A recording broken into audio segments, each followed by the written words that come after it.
Deməli, Əliyar Əliyev küçəsidir bura.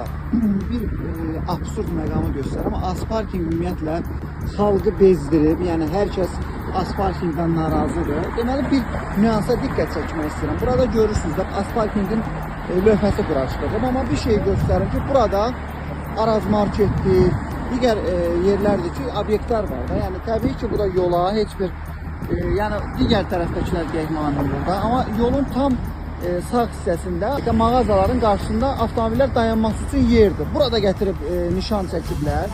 Asparkingin belə deyək də ən uzaq maya çəkdiyi xərc bu nişandır da. Yəni emulsiya deyək biz buna. Bu da eləsin 100 manat, 200 manat.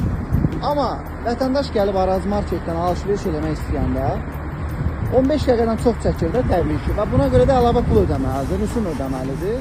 Asparkingi dolandırmalıyıq. Elə mən təklif eləyirəm ki, Azərbaycanda Asparkinglə cərimələri vətəndaşların ixtiyarına versələr, vətəndaşlara ümumiyyətlə heç bir belə deyək də hardasa işləməyə ehtiyac yoxdur. Elə bu cərimələrlə bu milləti dolandırmaq olar. Güya siz sıxlığın mı qabağını alırsınız, yoxsa neyinirsiniz? Yəni bunu mənə ətraflı şəkildə bir xahiş eləyirəm, izah eləsin o qurumun əməkdaşı.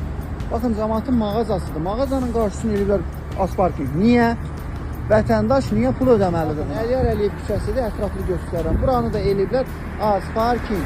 İnsanlar pul ödəməlidir. İnanın ki, burada işıq dirəyi olmasaydı, buradan da qazanç tutacaqdılar. Ayıbdır, vallahi.